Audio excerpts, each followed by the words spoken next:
A veces, lo más doloroso no es que tus padres te digan que no pueden ayudarte, sino que te miren a los ojos y digan: eres tan inteligente, que no te necesitamos. Mi nombre es Adrián. Tengo 26 años. Y esta es la historia de cómo me convertí en el hermano invisible. No por error, no por distancia, sino por decisión. Durante años, fui el hijo que sacaba las mejores notas, que resolvía los problemas solo, que no necesitaba explicaciones ni ayuda extra para entender el mundo.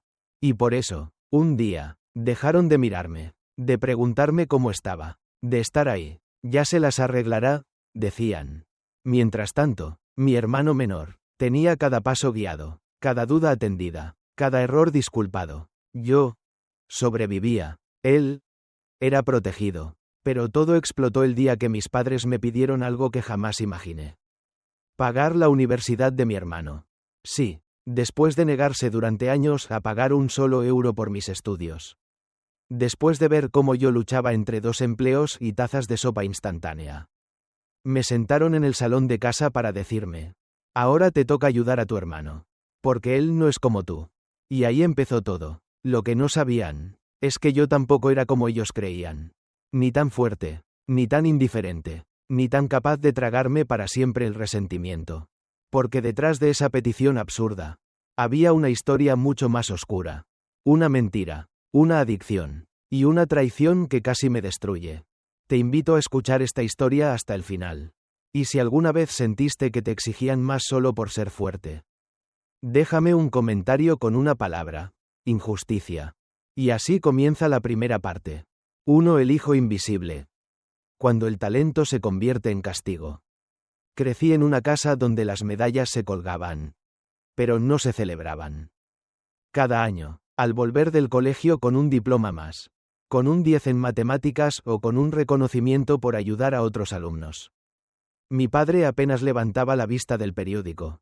Mi madre decía: «¡Qué bien, Adrián!», mientras preparaba la cena, como quien dice: «Pásame la sal». Y yo sonreía, fingía que me bastaba con eso. Porque, al parecer, ser brillante significaba no necesitar afecto. Desde pequeño me enseñaron, sin palabras, que cuanto más capaz eras, menos derecho tenías a fallar, o a necesitar ayuda. Mientras tanto, mi hermano menor, David, era diferente, más distraído, más sensible, más torpe, y a él, por cada mínima cosa, un dibujo, una palabra bien dicha, un aprobado raspando, le caía una fiesta. Mira lo que hizo David. Vamos a comprarle su helado favorito. Tómale una foto. ¡Qué bonito! Yo observaba desde el umbral de la cocina. No con rabia, con silencio, con esa clase de tristeza que aún no sabes nombrar, pero que ya te empieza a vaciar por dentro. A los 16 años, cuando le pedí a mi padre si podía trabajar los fines de semana para ahorrar para la universidad, me dijo: ¿trabajar? ¿Por qué? Si tú eres listo, te van a dar beca en cualquier lado.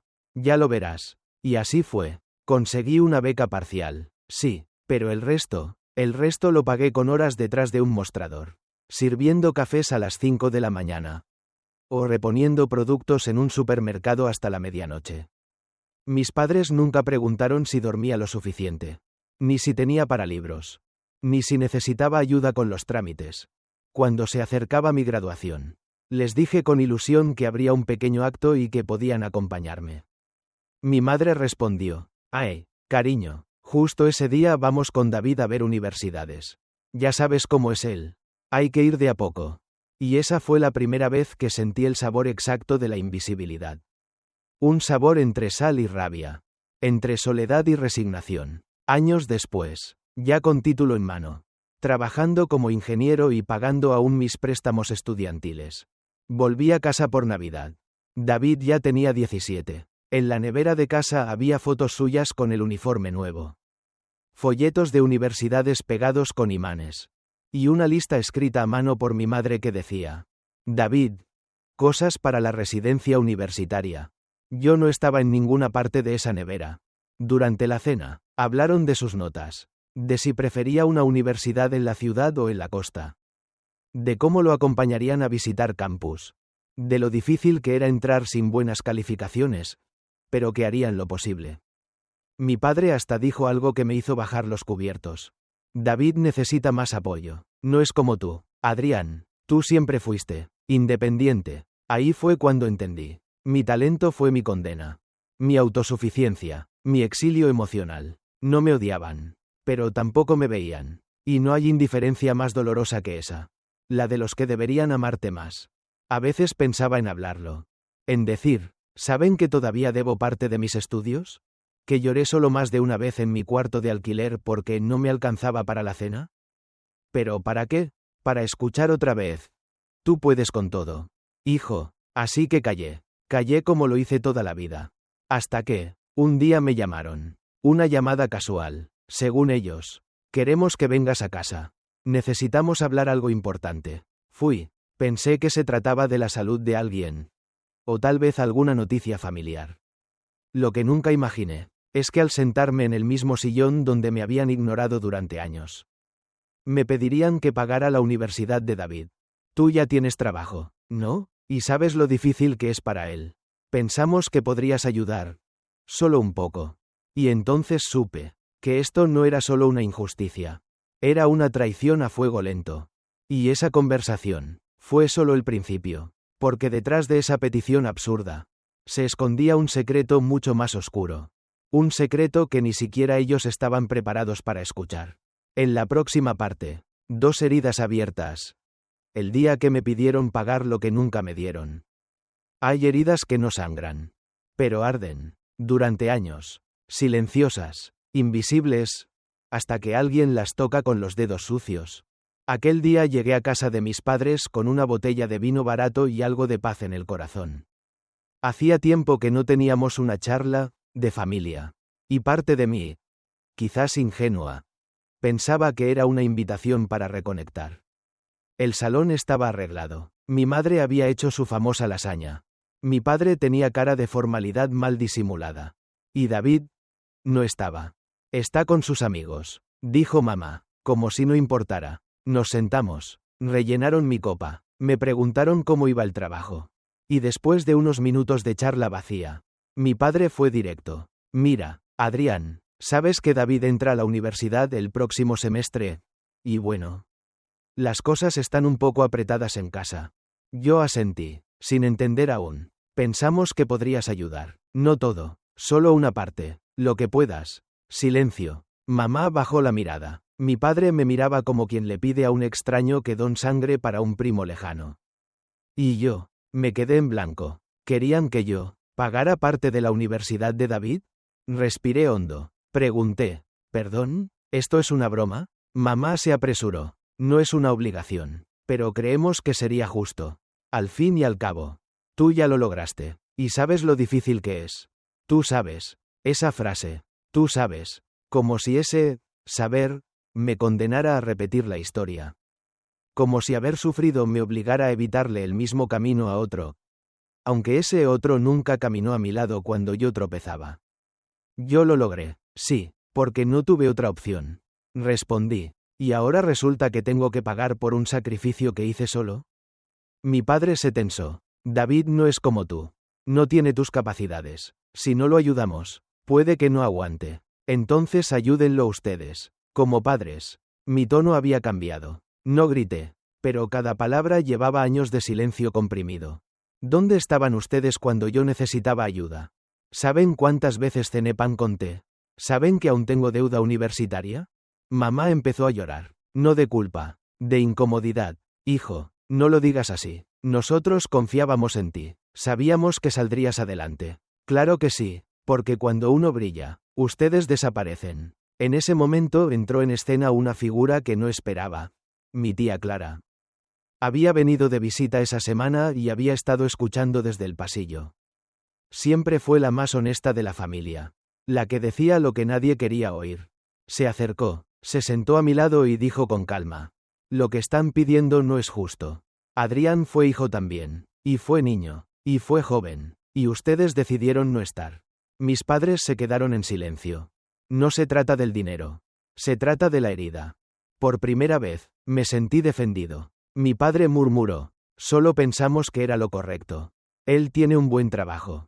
Puede ayudar. Es su hermano. Sí, Es mi hermano, respondí. Y lo quiero, pero si le pago la universidad.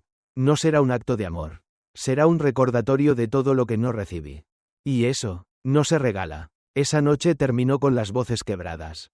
La mesa desordenada. Y mi corazón más desilusionado que nunca. No era por el dinero.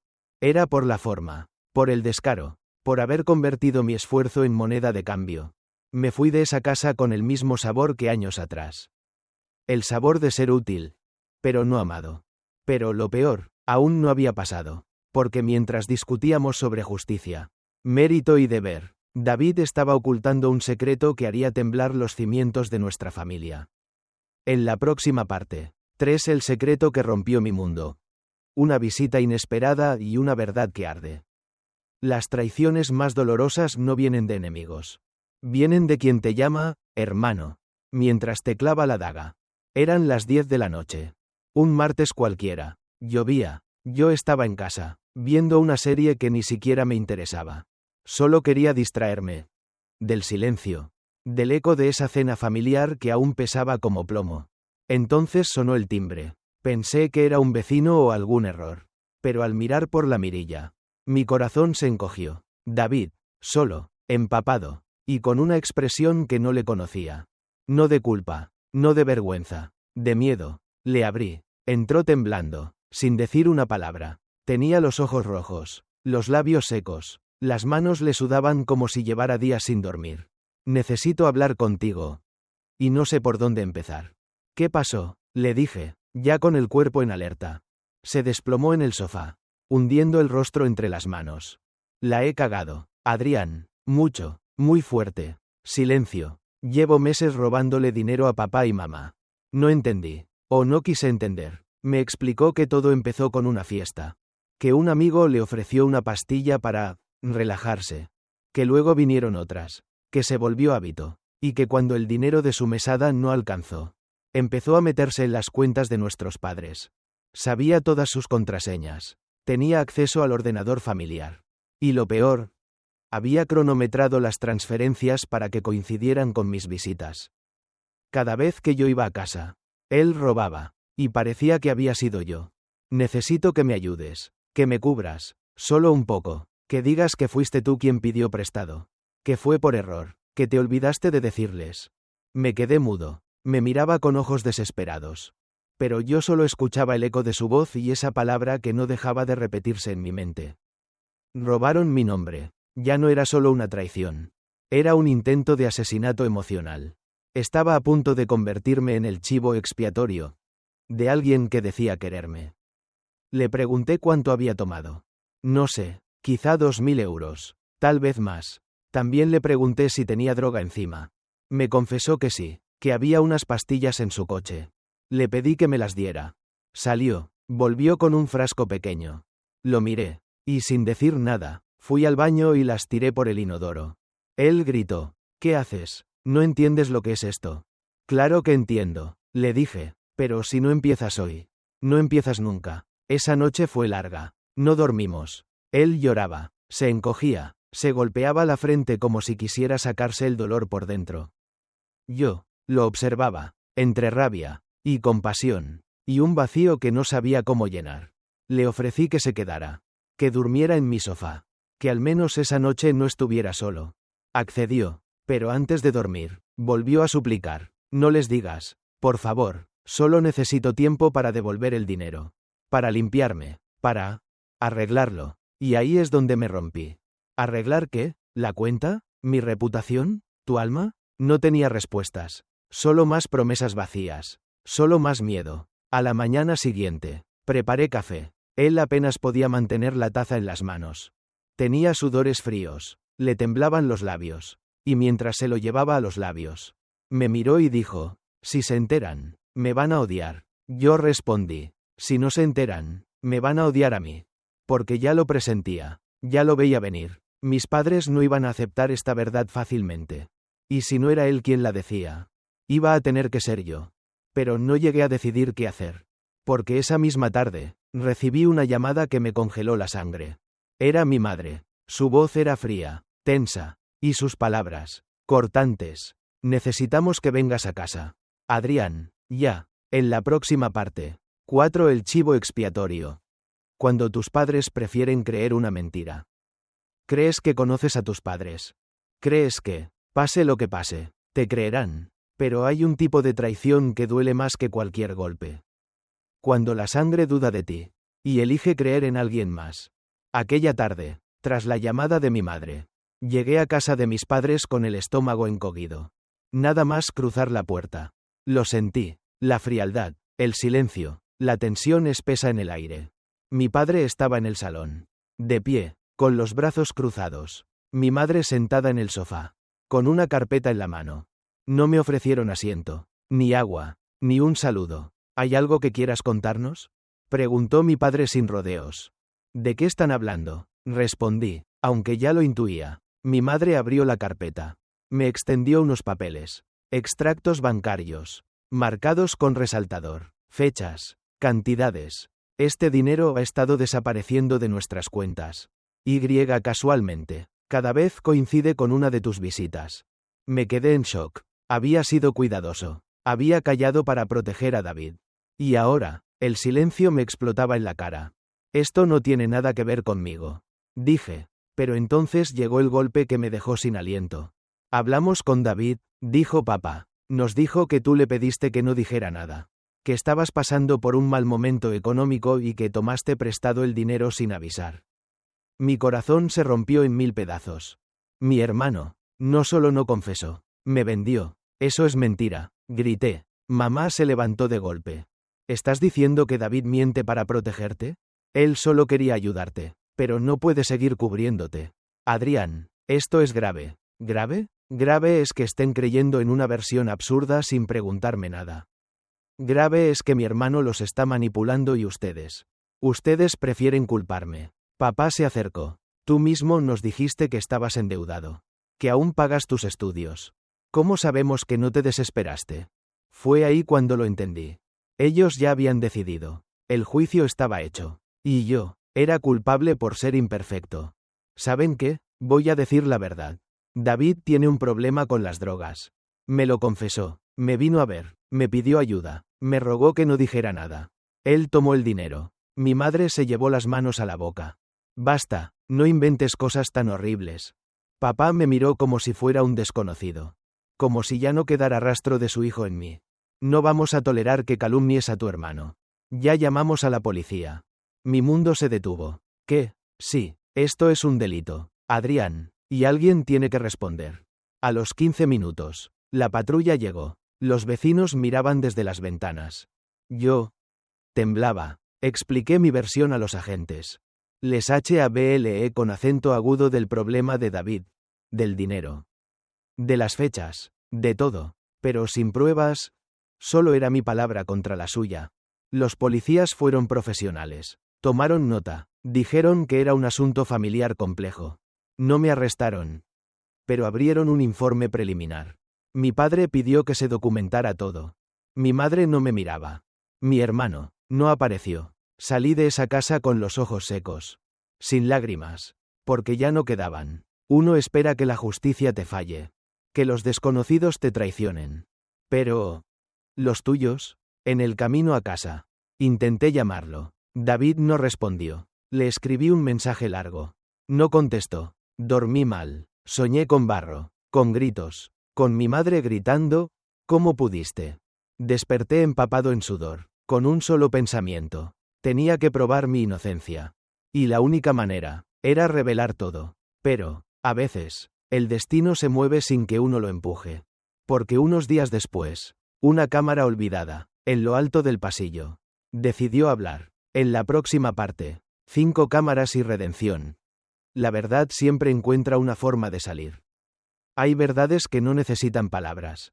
Solo necesitan ser vistas. Pasaron 3 días desde el incidente con la policía. 3 días de silencio. De mensajes sin respuesta. De mirar el techo cada noche. Preguntándome en qué momento dejé de ser hijo. Para convertirme en sospechoso. Consulté a un abogado. Me dijo que, sin pruebas, era poco probable que me procesaran. Pero que documentara todo.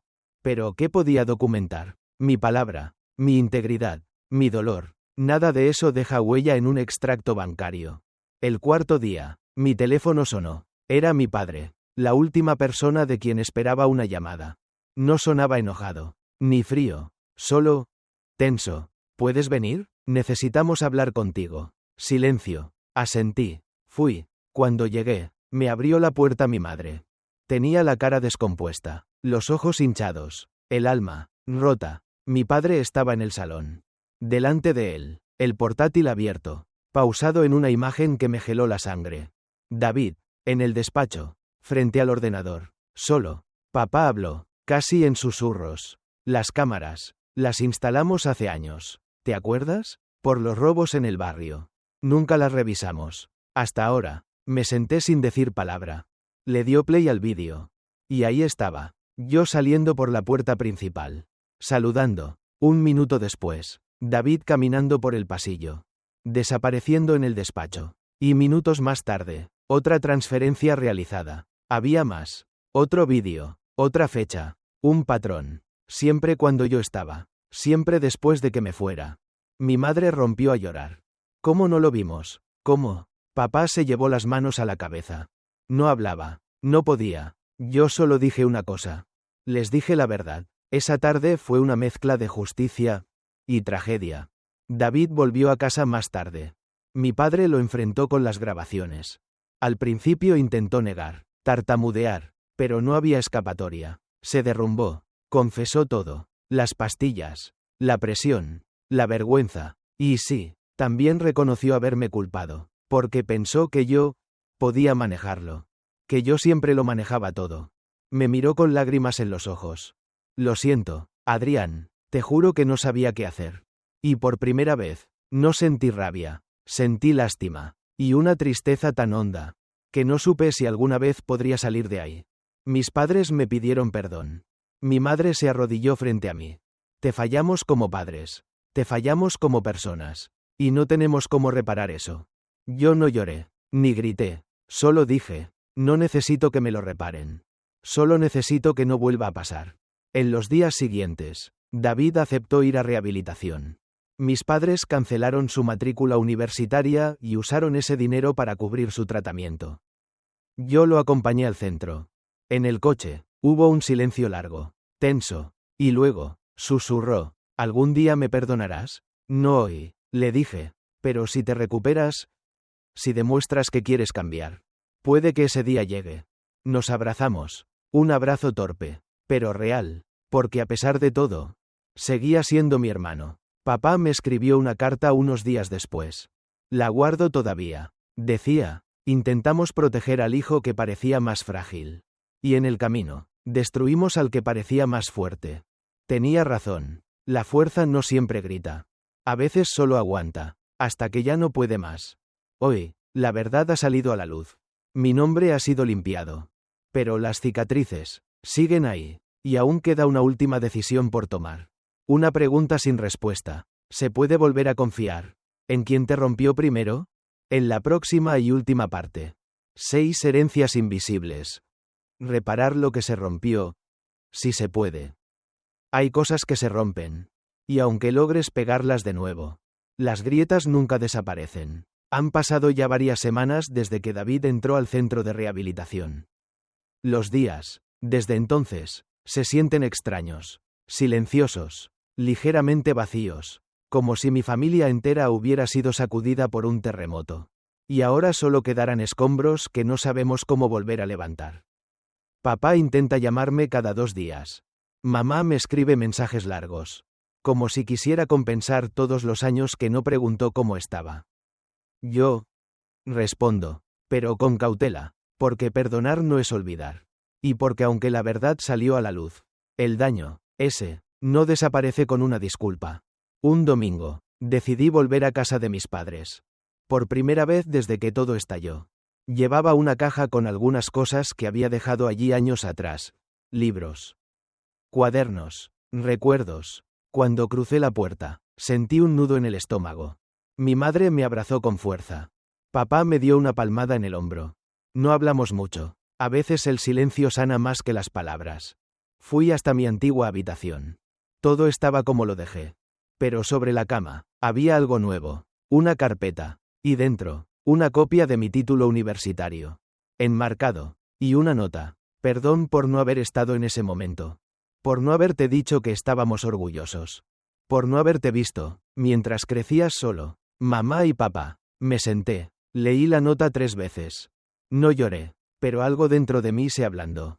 Porque a veces, las herencias no son casas, ni joyas, ni cuentas bancarias. A veces, son heridas, silencios, formas de amar que dejan cicatrices. Y también, a veces, son segundas oportunidades, pequeñas grietas por donde puede entrar la luz. Unos días después, visité a David. Se lo veía distinto, más delgado, más apagado, pero en sus ojos había algo nuevo. Vergüenza sincera. Y ganas de cambiar. Nos sentamos en una banca del jardín del centro. Él miraba al suelo. ¿Cómo están los papás? Mejor. Intentando. ¿Y tú? Sobreviviendo. Hubo un silencio largo. Entonces me miró y dijo: no sé cómo reconstruir lo que rompí. No empieces desde el mismo lugar. Empieza desde otro. Desde la verdad. Me extendió una carta. La había escrito en terapia. Hermano, nunca quise que llevaras mis errores encima. Me equivoqué, y usé tu fortaleza como escudo. Gracias por no rendirte conmigo. Y si algún día me perdonas, seré el hermano que mereces. No respondí de inmediato. Solo lo abracé. Porque a veces, un abrazo sincero vale más que 1000 reproches. Hoy, todo sigue en proceso. David continúa en rehabilitación. Mis padres van a terapia familiar. Yo sigo reconstruyendo mis límites, mi dignidad, mi espacio. Ya no siento la necesidad de demostrar nada, ni de cargar con todo. Aprendí, por fin, que ser fuerte no significa callar, ni ceder, ni perdonar rápido. Significa poner límites, hablar y sanar a mi propio ritmo. Antes de irme del centro, David me preguntó si creía que aún podía ir a la universidad algún día. Le respondí: no lo sé, pero si lo haces, esta vez será por ti.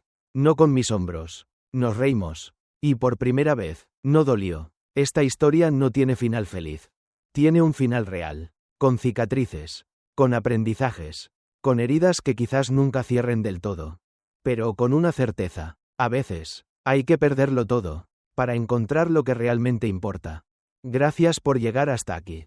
Si alguna vez sentiste que tu familia no te vio, que te exigieron por ser el fuerte, déjame un comentario con la palabra visibles. Porque todos merecemos serlo, especialmente cuando más callamos. Gracias por acompañarme hasta el final de esta historia. Si alguna parte de lo que escuchaste hoy resonó contigo, si te hizo pensar, sentir o incluso sanar un poquito, entonces ya valió la pena compartirla. Si te gustó el vídeo, te invito a darle like, compartirlo con alguien que lo necesite, y suscribirte para no perderte las próximas historias. Tu apoyo le da vida a este canal. Y cada comentario, cada clic, nos impulsa a seguir contando historias que importan. Nos vemos muy pronto. Y recuerda, todos tenemos una historia que merece ser escuchada.